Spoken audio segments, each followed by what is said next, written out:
Welcome to the Glenn Mercer Show, where we talk all things vegan. If you're not already vegan, no worries, we'll get you there. If you are, tune in for health advice, information on climate change, and all the damage done by our most destructive industry, animal agriculture. We'll also talk cooking, theater, film, and culture. My 2 reasons for starting this podcast: to entertain, to inform, and to make people vegan. Oh, that's 3. Shit.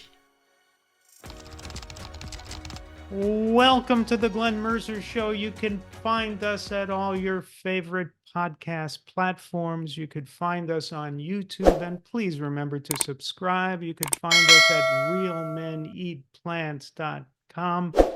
My guest today, back for the second time, he was one of my early podcast guests, about a year ago, is my friend Shane Martin, creator of the Shane and Simple blog, and now I can say author. He's the author of Baking Vegan Bread at Home, Beautiful Everyday and Artisan Plant-Based Bread. Shane, do you happen to have a copy of that handy? I do. I just happen to have it right here beside me. Oh, that's a beautiful looking book. I have to say, it was the minute I remember my wife coming in, bringing the box when they sent me all the copies, and opening it and actually putting my hands on it. It just, I actually saw that when I was scrolling on Facebook. I saw you opening your box. And getting a little emotional.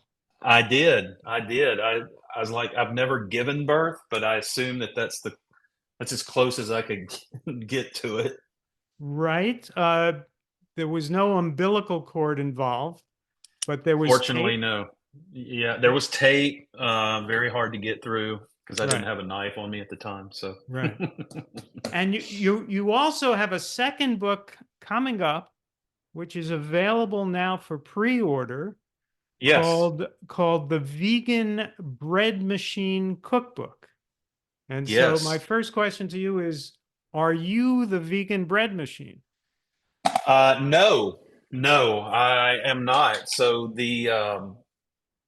so after I finished the first cookbook, Harvard Press came back and said, hey, they had talked to me about it initially when we did the first book, but they came back and after I finished, because I think you kind of knew all the stress I was going through to finish the first book, and because time management is not my gift, but they had originally talked to me about the possibility of doing a second book when I first started talking with them a little over a year ago.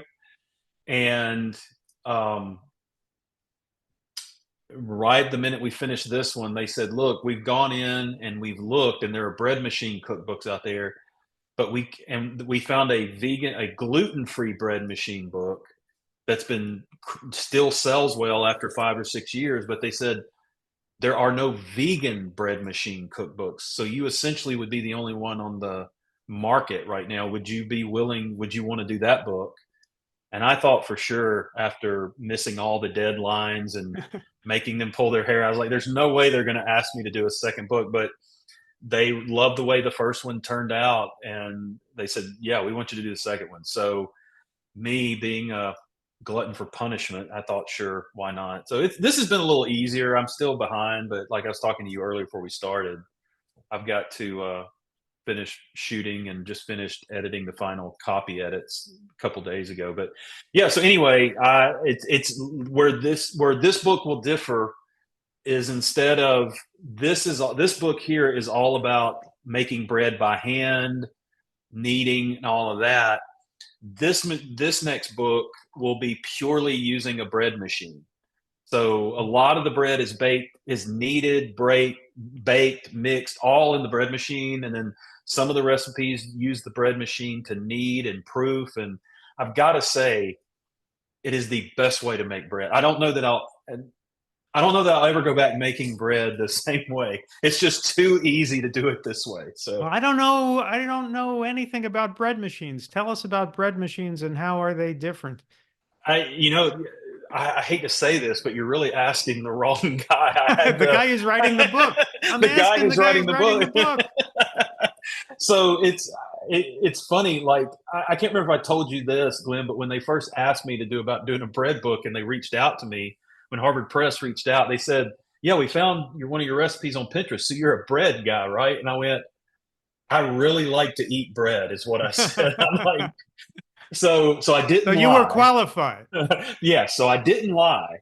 Um, but um, I really, when I got on, when I signed on to do the second book, we had an old bread machine somebody had given my wife, or that she had and still works. Um, but I got online and just kind of looked, and I went to Amazon and read some reviews, and I said that one looks good. So I bought a Cuisinart, and it's been great. I know that some of them do 2 pound loaves, some of them are smaller. Um, you can it's really cool. Like from what I've seen, you want to get one that has all the functionality on it, like everything from you can adjust it to crust color, like light, medium, dark, artisan bread, French. There's a cake setting. I mean, it's just it does the work for you. So First of I all, would say crust color should be light. I don't like it when it looks burnt. I don't either, but I think that some of the breads, the artisan breads, have a crunchier crust, and from what I've seen, that's kind of what it means. Is it cooks a little longer. Uh-huh. But I will say that if you're going to get a bread machine, one of the things I've learned is they're really not super expensive, and it's worth getting one that just that has all the functionality, and they don't take up much space. I mean, it's not much bigger than my blender, oddly enough. So um but yeah, it's been really easy. I mean, it's just you go through, and the big thing that I've seen, that this is really important when you ask about a bread machine, is that the big thing more than anything is if you're following a recipe and it tells you to put the ingredients in a certain way, that's how you do it. That's the key. That's what I've learned. The Add order the of the ingredients. yes, add it the way that it says, because it's almost like the bread machine is made to function in a certain order. So if you're doing a Now, recipe, it does the kneading for you. Okay. yes, it does everything. What else does it do for you? So you essentially just there's like a container. It's called the bread pan, and you take it out, and there's a little kneading paddle in the bottom of it, and you essentially just put all your ingredients in, put it in, close the lid, hit start, done. And it mixes everything, kneads everything, proofs everything, bakes everything. And that this is called the bread man? The no, it's just a bread machine, No, bread I said maker. the Oh, container. What was the container oh, called? the bread Oh, pan. pan. I thought you said man, and I didn't Yeah, understand that. All right. yeah, So you've been using this machine. yeah, yeah. I mean, like I said, my wife had one, but and she's the only one that's ever used it. But until I got the started working on the cookbook and researching recipes and developing the All right. recipes, I've never used one. But I can't really say that there's a lot to it, to be honest with you. I mean, it's just Well, your blog is called Shane and Simple, and you kind of right. promote the idea that you make recipes that are easy to make. So Hmm. presumably then the bread machine is easy to use. It Yeah, I mean, it's crazy. I mean, it is just I mean, it really is stupid simple. I mean, it Uh-huh. really is. Well, let's talk about the book that's out now, Baking Vegan Sure. Bread at Home. Uh, Tell us about how this aligns or doesn't align with Shane and Simple. Yeah, so I tell people going into this, if you're looking for this to be like a healthy bread book, it's really not. And I know a lot of people are like, well, wait a minute, Shane and Simple is all about a whole foods, plant-based diet. And but this book was not written to be like a Shane and Simple book. And so I always like to kind of clarify. But the way that all this happened is, normally when you get a book deal or you write a book, you either self-pub and you write the book that you want, or you get a literary agent and you have an idea for a book and they go shop and try to get you a book deal, and then you write that book. Well, when this happened, I got an email from the one of the main editors at Harvard Press introducing himself and said, "Hey, we'd like to talk to you about writing a book."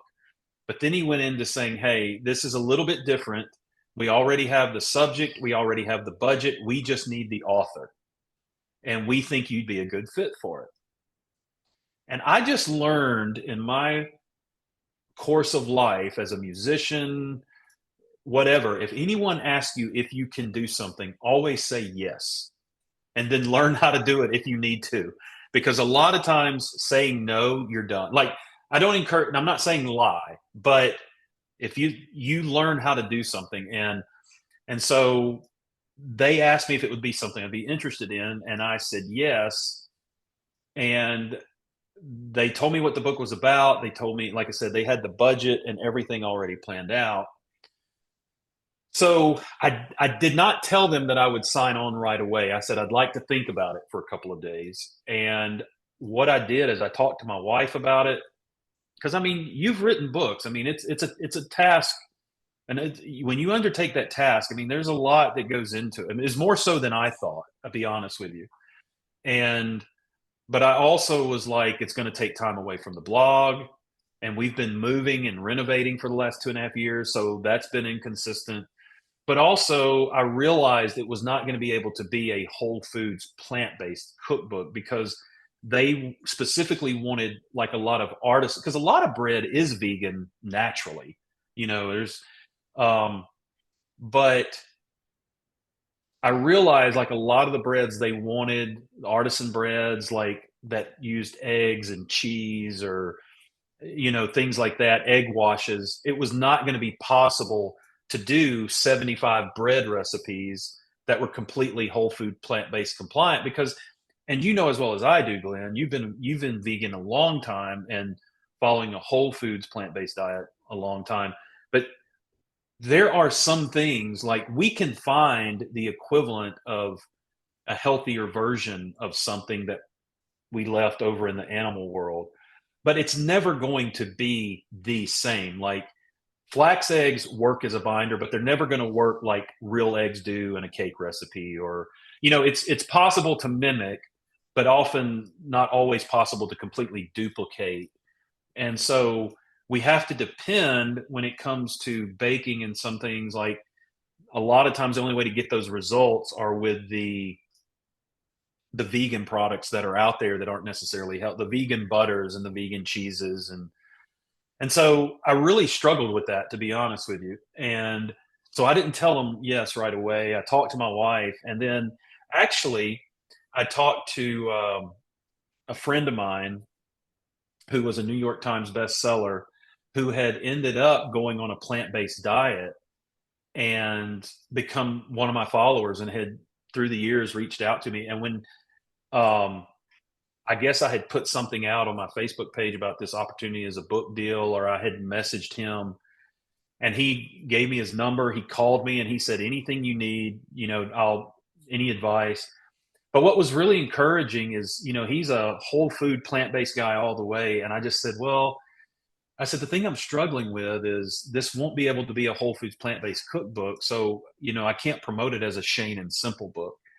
And he just told me, he said, look, man, he said, look at this as college tuition, because you're not going to get this huge advance, but this is an opportunity you've never had. And he said, if you do a good job, it opens up these doors to do what you want. And he said, you're still being part of the movement and helping the cause in a smaller way. But he said, this is an opportunity that if you turn down, you may never get again. And so I talked to a couple of people, and a couple of other peoples that are well known in the whole food plant-based blogosphere. Um, and one extremely well, and Mhm. I didn't ask her permission to share her name, so I won't, but you probably know who I'm talking about. And she was super encouraging, Mhm. and so that's kind of how this came about. And so I called them back, said I would do the book, and yeah, that's kind of how it started. And then was behind on almost every deadline, and working myself crazy, and towards the end of the book, sleeping, I think, 4 hours in 3.5 days or something like that. And and then I remember getting the product and holding it and just going, "Oh my god, it's a real book." Right. I mean, it's a real book, and so And and yeah, I then see that it's getting great reception on Amazon. yeah, it's the reviews have been just incredibly kind and generous, so I'm super excited and yeah, like anxious to see what happens. But not long after that, they came right back and said we want to do one with the bread machine. So here we go. And All so right. I'm on the tail end of that now. But yeah, so but I have to say the recipes turned out great, and I will say by the end of this project, I was sick of bread. I mean, Okay. because yeah. So anyway, but So, based on what you said, obviously some of the recipes in the book are going to be healthier than others. sure, So, do you yeah. want to point us to one of your favorites that's one of the healthier recipes? Um, I would say one of the healthier recipes would probably be, let's see, I think let's see, the pancakes are great. There's oil-free pancakes in here. We make the Shane and Simple pancakes at home. Oh yeah, really? Yeah, Well, which ones? The plain the ones, the ones fluffy with the ones? bananas and blueberries. Oh yeah, yeah. Those are. So these were just like a basic plain pancake, like fluffy pancakes. Okay. So there's pancakes in So the here. book is not only bread; it's also pancakes. Yeah, there's some biscuit recipes in here. There's English muffins. The two ingredient flatbreads, the lentil flatbread was really good. I like that. So there's a few oil free oat flatbread that's just rolled oats and water and a little pinch of salt. All right. Those turned out really well. And show us a couple of your favorite pictures from in there. Okay, let's see. This is so one of my favorite things before going vegan was Starbucks lemon loaf, their little lemon cake they have. So we did a vegan version. It's called Sunny Day Lemon Loaf. This is one of my Huh? favorite pictures. All right. So that's one of my favorites. Um, I this I will say is an incredible bread. It's Japanese milk bread. Japanese It's milk bread, but no uh, milk. but no milk except almond milk. Okay. Let's see. I'll have to say one of my there's also a healthy whole wheat sandwich bread. It's oil free. This turned out really good. Oh man, that looks beautiful. Yeah, that was good.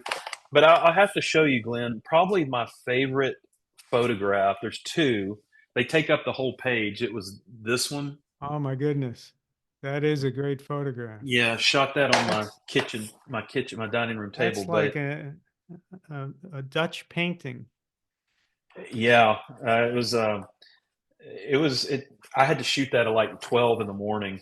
Yeah. Um, but I guess one of my favorite pictures would have to be, um, I was really close to my grandfather, and he's been gone for a while. And oh, this was really good. Swiss braided bread. Oh man. Um, and so I kind of wanted to do something to kind of honor him a little bit.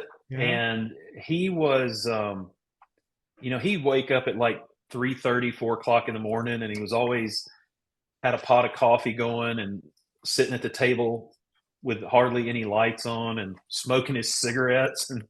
And so I wanted to kind of figure out a way to get him in this book. And one night they were needing a couple of extra photos of just to cover up space to cover across.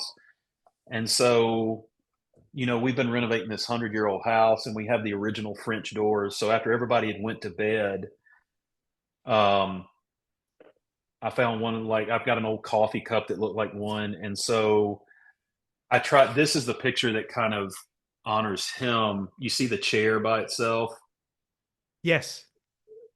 and so the coffee cup and the old coffee pot. Uh-huh. That's just kind of to symbolize that would have been his chair, Right. and so Right. that's probably one of my favorite shots of the whole book. And Yeah. um, but I mean, the other good breads that aren't so, I would say, I wouldn't say I say they are less unhealthy than their animal counterparts is how I like to say it. I got my wife spent 10, 12 hours in the kitchen one day at the end cooking for me so I could shoot. I will tell you this, hands down, unanimous, our favorite recipe in this book is this island coconut pineapple bread. Oh my God. Island coconut pineapple bread. It's like That's like drinking. a pina colada of a It's bread. like an eating a pina colada that's in bread form. It is fantastic. I mean, it is just absolutely delicious. That's probably our favorite one. And Andrea actually made the healthier version because there's some oil in it. But Andrea made the like a Whole Foods version of it one day, and Oh, it really? was turned out really well. Yeah. So do you just leave out the oil, or do you have to do something Uh, to typically, what you substitute have for it? typically like a 1-to-1 ratio with like applesauce. Is that what you did, Okay. babe? Yeah, like applesauce, and then a lot of the recipes use organic, unbleached, all-purpose flour. She made it with whole wheat pastry flour. All right. So, So so there, the listening audience could take that hint that if there's a recipe with oil, you might be able to just substitute applesauce. yeah, absolutely, absolutely. So All right. now And I will what say about if it has vegan butter? Is there a good substitute for that? that's a little harder. Um, but is what you can do. It was because it was used where it gets tricky is like in recipes like biscuits. Because when you make homemade biscuits, you're either cutting in butter or lard in non-vegan versions, and that's what kind of gives them that fluffiness and everything. But Andrea has really like on the Shane and Simple website. There's a homemade biscuit recipe, and she uses applesauce to replace the butter. But one thing that I've started using more with good success is aquafaba, the juice from chickpea Right. cans. Right. And I think for each egg or maybe 1 or 2 tablespoons of butter, you use like a quarter cup of aquafaba. Right. And it's surprisingly has worked like really well. So that's kind of become my new fave oil replacement if I can Right. use it. And that would probably work with the juice from other kinds of beans too, right? I haven't had that success with other kinds of Oh, beans, really? honestly. Yeah, there's something I don't know what it is about the chickpea juice. I don't. Okay. It tends to be a little more neutral in flavor as well, um, which is odd. But I think I tried it with red beans one time, and I don't know if the liquid wasn't as thick or whatever. But Yeah. yeah, so I just stopped, and I was like, well, I'm not going to try anymore. So Yeah. I just used the chickpeas. Now, I love bread, and it would be hard for me to give it up. I know it's not the healthiest part of my diet. Bread will never be as healthy as a sweet potato, Right. but I'm back at my high school and college weight, and I don't want to lose any more weight. So I find that bread is something I could eat that's, I don't think it's unhealthy if it's a whole grain Right. bread, and it satisfies me. It keeps it gives me a source of calories in between meals. Uh, I love, I have always loved sandwiches. I love Mm. sandwiches. And when we used to watch Friends, and I just remembered the character Joey, when they'd say, "What's your favorite food?" And he goes, "Sandwiches." He Oh, didn't have like a specific, and I feel like that's kind of like me. I love making veggie sandwiches with hummus and just anything sandwiched between 2 pieces of bread. I mean, yeah. I love a sandwich. When I used to write for TV, I had an interview to be one of the writers on Friends, its first year. Oh, wow. And I had just seen the pilot, Hmm. and to me, it didn't look like New York City. Okay. They looked like it could have been set in the Midwest or in Kansas or something. So I said to David and Marta, who had created the show, I said, "Are you thinking of bringing in any ethnicity into this show?" And they kind of froze, and I didn't get the job.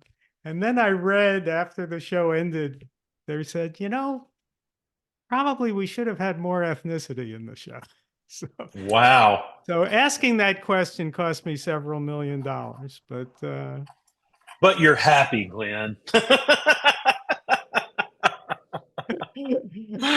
oh yes, I guess so. Um, Now, Shane, your story, which you told in the first time I interviewed you, was that you lost something like, was it 100 pounds or more? Right close to it. Yeah. Yeah. Yeah. And you did that just by going on basically a whole foods plant-based diet. Yeah. I mean, I eventually started exercising, but I mean, the bulk of the weight came off just because of diet. Yeah. And so that was how many years ago? 11, 11 years ago. 11 And years during ago. those 11 years, how has your diet evolved? Pretty much the same. I mean, it's gotten broader just because of learning to cook because, my wife and I will still joke from time to time because we talk about it's amazing to see how much the whole vegan industry and even the area of eating plant-based has evolved even in the last 11 years because you've been vegan how long? 33 years, something? Yeah, so I mean, more. I mean, like I guess the only thing really on the market back then was maybe soy milk. I mean, was soy milk? Even that was a fairly new concept, I think. I mean, um, but I it just even in the last 11 years to see the way things have changed and not necessarily for the better from a health perspective because all these vegan products that are we're plant-based. I'm like, well, not really. This is not what we would call plant-based, but I mean, it's so I do feel like learning to cook and like learning how to make. I think that's the big thing is just how much in my repertoire things have changed and evolved and just learning new techniques and things like that. But um I will say I feel like I have to be more cautious now because it's very easy because your job is when you are a cooking blog or a recipe blog, you're cooking all day and you're shooting all day and the last thing you want to do is turn around and make. It's like accountants who do taxes. The last thing they want to do is talk about accounting when they're time off. And I always love to talk about food and cooking, but I get to the end of the day and my brain is mush from doing SEO or updating and writing posts. And then I go, I don't want to go cook. It's like, let's Mhm. just fend for ourselves. And so I've had to be cautious with that. Um, and it's just easier because things are so much more accessible. So, the vegan burgers and the sausages, and it's like, you know, we might yeah. So I feel like you got to keep your antennas up with those things because the the accessibility is so easy now, I guess to say, that you can lure yourself into thinking, well, yes, at least it's not real meat. At least it's not, so it is a healthier version. But yeah, you can put on weight real quick and you read the ingredients and they're really not any more healthy than it's kind of like I joked with a while ago. I'll tell people, I say they're less unhealthy just because there might not be any cholesterol, but you're still looking at all the saturated fat and the sodium and everything they put in that to make it. And I think in the same way that the FDA regulates, they can't call eggs healthy by law. They shouldn't be able to put healthy on these packages or even use the word plant based on some of this. I mean, because I do think it's kind of if you don't know, it's very deceptive, And if you've noticed, Glenn, a lot of the fake meats, if you just walk over the freezer section, they don't say vegan alternative. They're all made from plants, plant based. Mhm. And plant based carries a much healthier presentation than even the word vegan does now. Because Oreos are vegan, Lay's potato chips are vegan. Right. French fries are vegan. I mean, And the real crime seems to me to be coconut oil. Coconut oil is in so many things. And that yeah, and I've still talked to people who are put it in their coffee or they think that it just yeah, that one I don't get. I just it's like as much saturated fat as, roast beef. It's just, yeah. I don't understand why anyone would give up animal foods and then eat coconut oil. Yeah, Uh, yeah. Just I yeah, I had don't a get it. I had a friend I used to argue nutrition with, who used to say that I wasn't getting enough fat in my diet, and he recommended that I do what he did, which is take a jar of coconut oil, which is full of all kinds of health benefits, he said, and take a tablespoon of that every morning, just a big tablespoon of coconut oil to get all those health benefits. And Ugh. I argued that it wasn't healthy at all. And we don't argue anymore because he had a sudden cardiac arrest. And Oh my gosh. so, Yeah. coconut oil is just oil. I mean, all oils are 100% fat, and this one is particularly, in my opinion, deadly oil full of saturated fat. Well, and I tell people all the time, I mean, like whether it's olive oil, whether it's palm oil, whatever, just all you have to do is read the label and Yeah. see all the zeros by all the nutrients. And the only one that doesn't have a zero is the fat and calories. That's the, Yeah. I mean, so yeah, I mean, and like I said, I'm never gonna like, I know people that will, when they cook that are plant based and they may puts like they'll use grapeseed oil to season their pans because it's a hard oil and it doesn't burn, and so they'll wipe their pan down and they'll, But I'm like, to me, yeah, that's not the greatest thing, but that is not the enemy. But it's like people just loading this crap up and Right. thinking they're being healthy, but like I said, coconut oil seems to be the worst culprit. Like, and just everything I read about it, it's seems like it's fairly unstable too. I mean, it just free radicals, or unless I'm remembering that wrong, it just doesn't seem like, well, no oil, but that one just seems like it's almost always the demon is in the details with that one. You know Right. what I mean? And then you go into the typical grocery store to the vegan section and you look at the vegan yogurts and the vegan cheeses and the vegan faux meats. And it seems like 9 out of 10 have coconut oil. Yeah, that always seems to be the biggest one. I will say, and I'm getting absolutely nothing to say this. I'm not being paid, but I will say if you're gonna like the Kite Hill does a vegan Hyde cream Hill, cheese. I was going to say it too. Yeah. Yeah, Better brand. if you look, it's just almond Yeah. cultures, and so there are a couple you have to dig to find them, Yeah.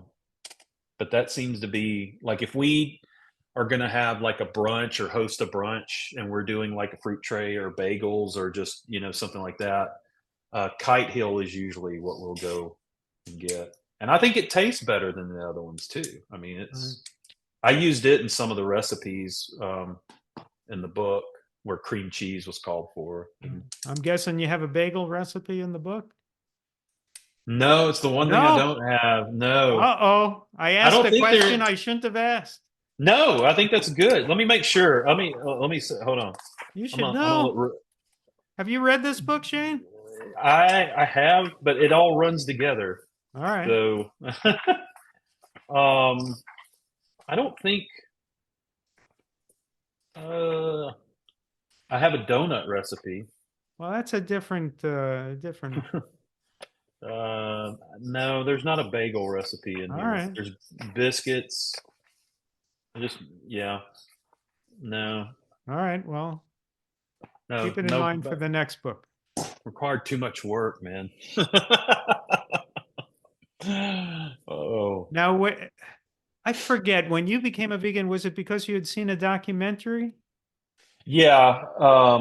Forks Over It was Knives? Forks Over Knives. I feel like that's kind of the entry. Yeah. That was kind of the cornerstone for a lot of people. There are Yeah, many I think forks from over knives vegans out there. yeah, and it's interesting for me when I saw that documentary, it was kind of at my wit's end, like because I'd gotten to my heaviest and was like feeling it and getting staph infections all the time and things like that. But a friend recommended it to me, and and I thought this is going to be one more vegan documentary. And the thing was,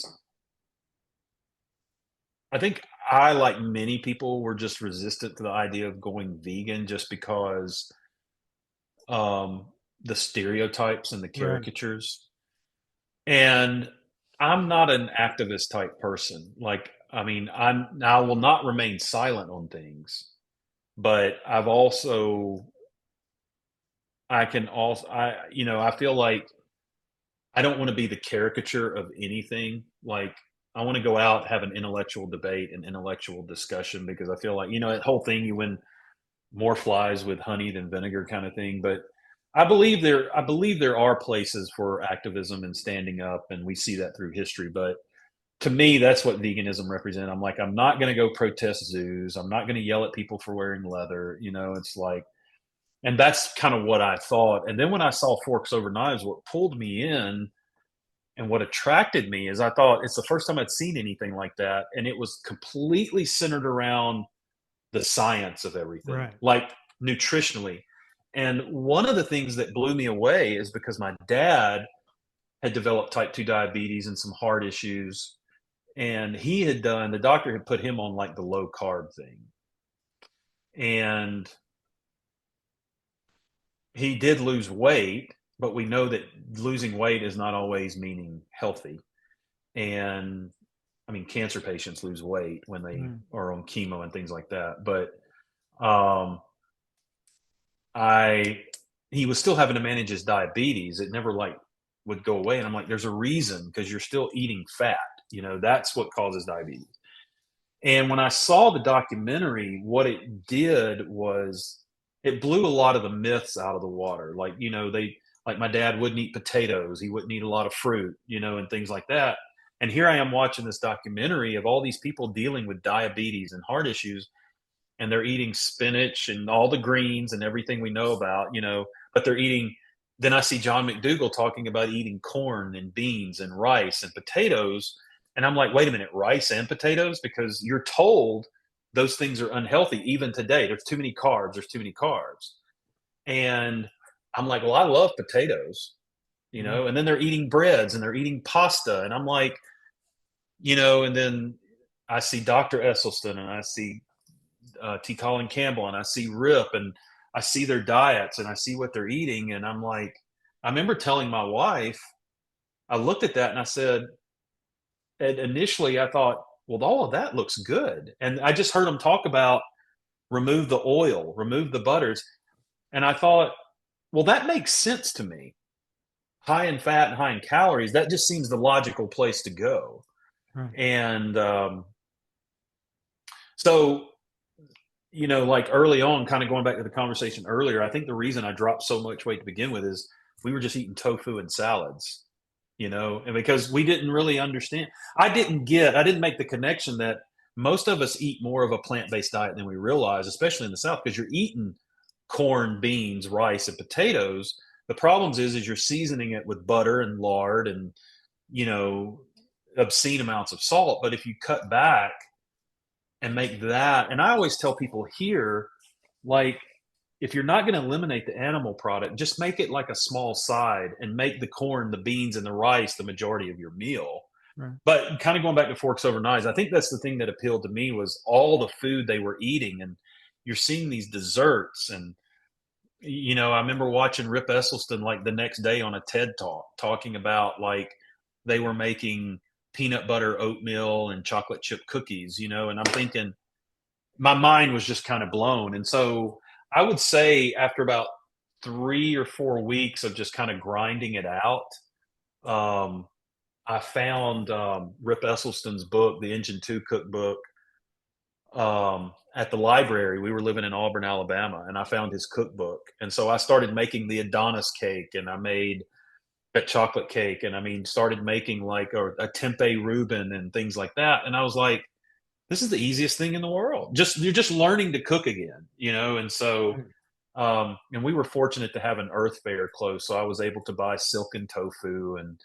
And when I discovered nutritional yeast and how to make cheese dip out of cashews and nutritional yeast, which I tell people that's whole foods, but you can gain a lot of weight eating cashews and Right. things like that. Um, but all that to say, that documentary, it just showed me that that's when I realized a plant-based diet was not about deprivation. It was about literally, like I tell people, gorging yourself to health kind of thing. Yeah. I'm thoroughly convinced that our food tastes better than their food, you know? Oh, I no doubt. Just what you can do. I mean, So it's limitless. that excuse of not going vegan for the taste because they like the taste of hamburgers or something, it's just kind of pathetic when you know what really good food tastes like.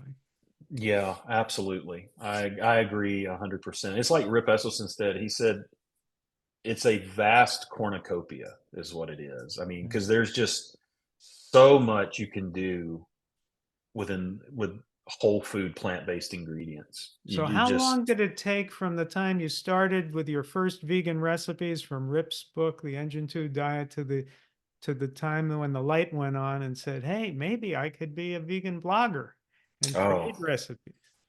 yeah, man, yeah. I That's a good question. I remember my wife, like the first year that I lost my weight, and people were, so that was 2013, and people were just calling me, like friends and family, like, "What are you doing? What are you doing?" And I told them, and of course, many of them were like, "Well, I'm not giving up milk, and I'm not doing this. You got to have your calcium, you got to have your," which again, you're learning all the myths and busting all the myths. But Andrea had followed women who blogged, and she said you ought to consider doing something like a blog because a lot of these places will sponsor blogs or pay people. And I didn't think much about it, but I thought, man, yeah, that sounds great, And then you get to become passionate about it, and I was like, man, I would love to figure out a way to do something like what Rip Esselstyn does, talk to people or something like that.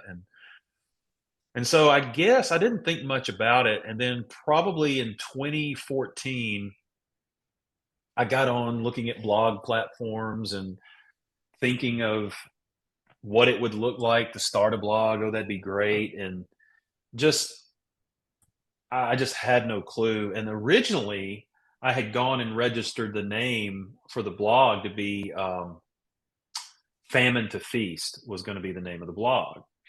And Andrea, my wife, is a graphic designer, and so she was designing. It was we were designing things every other day because I was changing the name of the blog. And um, but I'm also a perfectionist as an artist, and so I don't want to put things out that are, I want them to look like I've been doing it, and even when you watch your favorite sitcom, you're talking about Friends a while ago. If you look at the first pilot compared to where they got episodes in, the scenes change.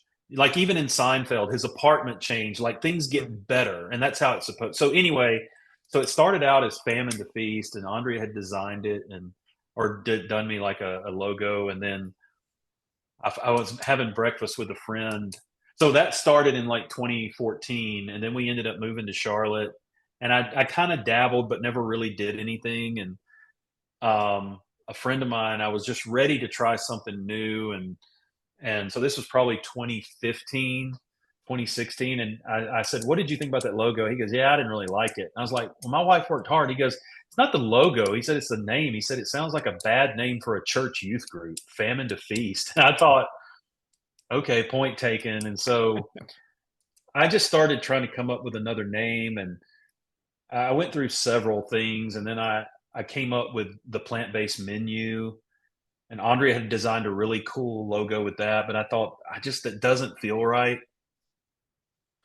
And I was talking to a friend of mine over Messenger one night, Facebook or FaceTime one night, And he said, "Man," he goes, "I don't," he goes, "You really got to not, you're trying to remove yourself from the blog." And he said, "Really, this is your story. So it needs to be about you, like what you're doing." And so one day Andrea was out of town. I think she'd gone back to visit family. And I don't remember how it came up, but this is over the course of a couple of years. And I never will forget, we were in our rental house in Charlotte before we had bought our house. And something he said, "The great thing about your recipes is you just have a gift of keeping them plain and simple, but they're healthy and they're Mhm. good, and they're not like what most people think of, all these ingredients like a lot of bloggers." And when he said that, I thought, "Oh, wait a minute, what if I just kind of did Shane and simple, you Right. know?"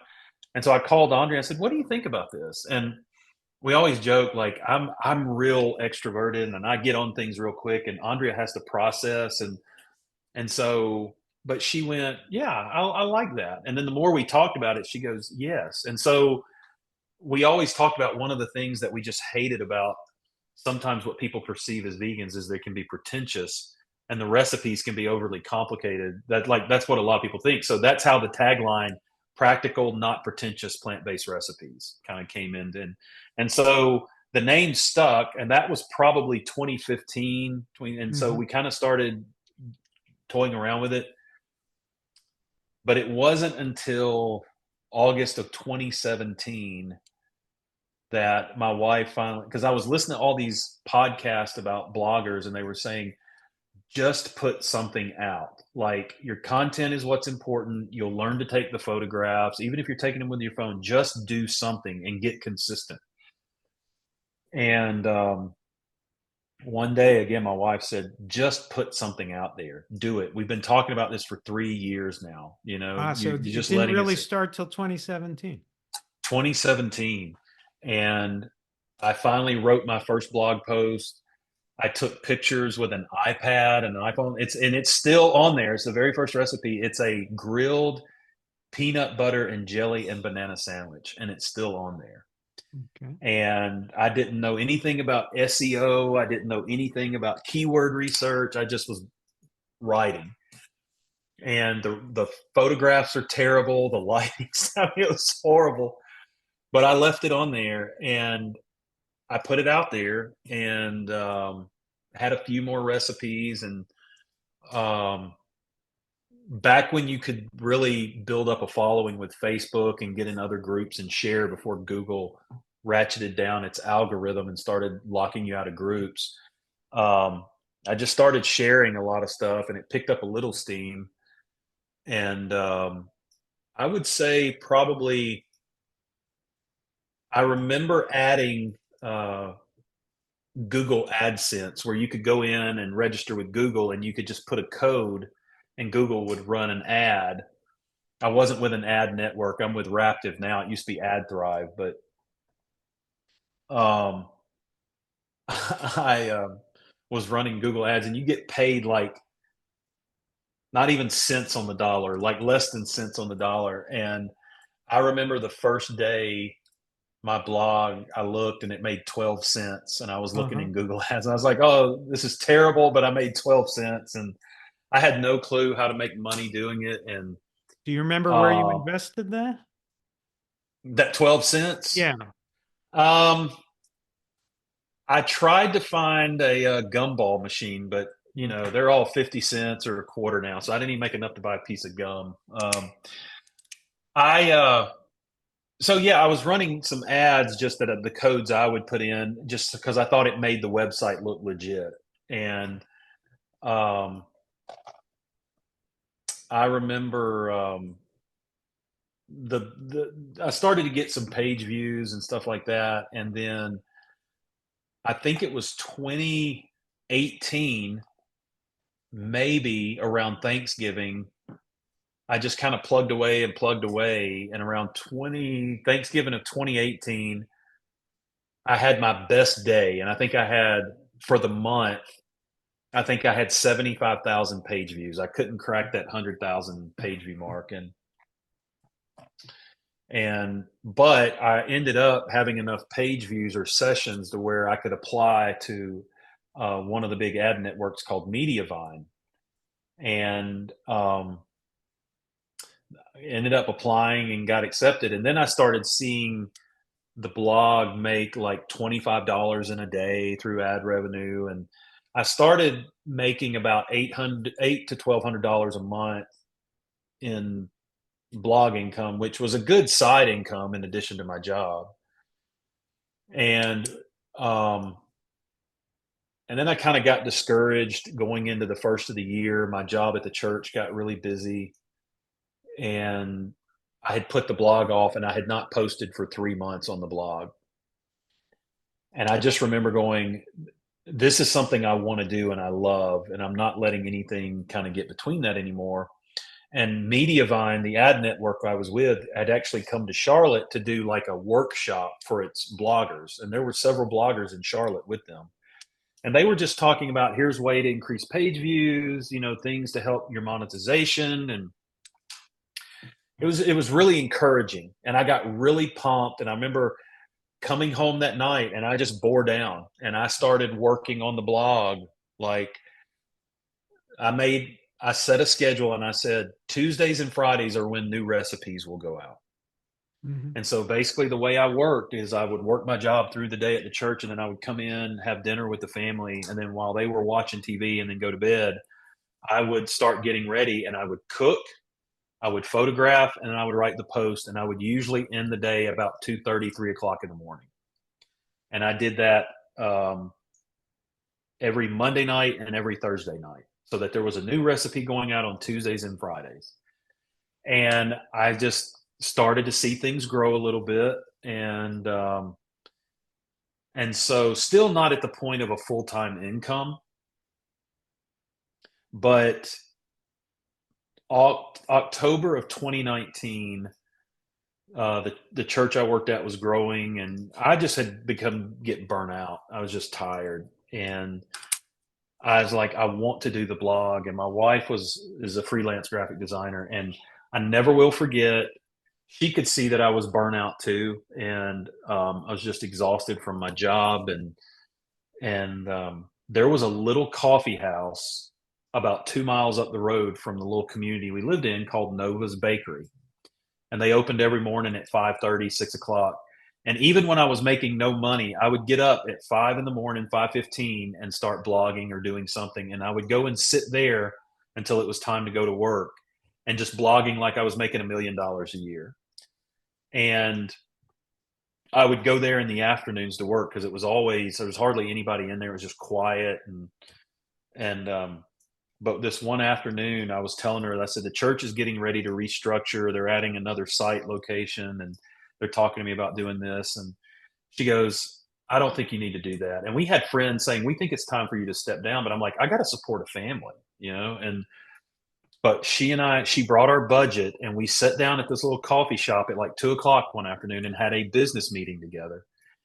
And she said, here is the bare minimum we have to make to survive. Like monthly, this is what we need to bring in. And she increased some of her hours with her clients, but she said, this is the bare minimum we have to make. And I'm looking at it and going, I'm not far off from that. Because at this point, the blog was probably half of my income, a little more. And when it comes to owning a business, one thing I just had people tell me, they're like, you have to get to a point where you are willing for a little while to work full time and double time for part time pay if you want to make it full time. So we sat and we just looked over the numbers, and we thought about it, and we prayed about it, and we finally said, let's do it. Let's just go for it. Mm-hmm. And that was in October, and I worked like crazy in November and December. And I ended up moving ad networks and going with what was AdThrive at the point, which I'd already, before I ever made money blogging, that was my goal. I said, if I can become part of AdThrive, the broker, that's where a lot of my favorite bloggers are, I'll consider that I've made it. And so that's when you quit the church job at that time, I presume. I turned my resignation in the next day, 2 days later. And January 1st of 2020 is when I became a quote unquote full-time blogger. I like the thought of praying about quitting the church job. I had to pray about that. You Yeah. know, like it was a big deal because I that's what I'd been doing for 15 years, um, and then when I ended up leaving and doing the blogging, you know, my income was probably about three quarters of what it was, maybe. But then COVID hit, and so ad revenue. So it was like we had everything going against us, you know, Yeah. and but you know, here we are over 4 years later, You made the right and decision. and you know, it was funny. My wife and I were talking the other day, and we were like, neither one of us have had bosses together for over 4 years, and Uh-huh.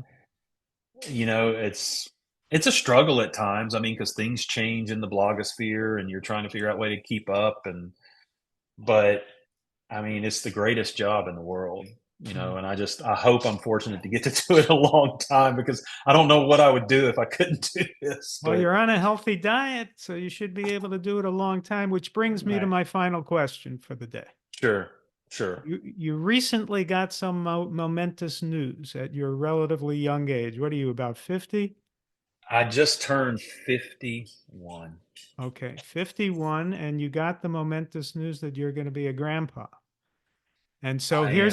here's my question for you, Shane. Yes. How do you think you would feel if you got that news when you were 300 pounds compared to how you feel now? First, I think it's safe to say that I don't know that I would have been here to receive that news. That'd be the first thing. But the second thing is I would think, "Oh, no, something has to change," but, yeah, I mean, that being said, that is not the story now, so we're really, really excited. It's kinda one, it was weird having a child old enough to get married, you know, and, but second, like, because there's 6 years between my wife and I, so she's 45, I'm 51. So to think that we're gonna be grandparents, you know, we still feel like we still need to be in that phase of just getting ready to have kids, you know, and but it's just I don't know, I mean, but, you know, my oldest daughter, she graduated college last summer, and her husband graduated the year before her and was in Air Force ROTC, so he's in fighter jet pilot. He's training in that. But it was like even their wedding was like we didn't even get to go to the wedding. They kind of eloped, you know, because he found out he was getting moved to San Antonio, and they were still in the same area. They were about 30 miles apart because she was working in the town that she graduated college in, and but she called us and she said, "Yeah, we're not going to do a long distance relationship." He graduated flight training the second week of November. They got engaged that day of his graduation. They got married the Sunday after Thanksgiving and then moved to San Antonio 5 days after that. And so we went to go see them back in March. The girls, our other children at home, had summer spring break, and we walked in and they told us that day. So it's yeah. So it's we're excited. I mean, we feel like we're still young enough where we have friends our age just now having kids, you know. So Yeah. it's like so we kind of feel like we get to relive it again. So it's but yeah, we're excited. But the thought of being called a grandpa is just I'm still trying to process that information. But I do tell everybody, I said, but I'm married to a hot grandmother. So There you go. Well, Shane, it's been a pleasure talking to you, and congratulations on that news. The thank you, book Glenn. again, and we'll put it in the show notes, the link. The book is Baking Vegan Bread at Home, Beautiful Everyday and Artisan Plant-Based Breads. And if you want to have all of Shane's books in your collection, the next one you could pre-order is the Vegan Bread Machine Cookbook, available for pre-order on Amazon. Uh, Yeah. Shane, it's been great talking to you. The blog is Is shaneandsimple.com. Yes, yes. And you can follow me on social media, facebook.com/Shane and Simple Cooking. All of my handles at Instagram and Facebook are Shane and Simple Cooking. So follow me there. But Glenn, thanks for your support and just pursuing me. I appreciate it. It's been a hectic time in my life, and I really appreciate you reaching out and promoting the book and just your friendship. I really appreciate it. Thanks, Shane. We'll see you soon. Take All care. right. This has been the Glenn Mercer Show, where everyone listening turns vegan, regains their health, and annoys their friends and relatives. Find us on YouTube at The Glenn Mercer Show and across all your major podcast platforms. Don't forget to subscribe.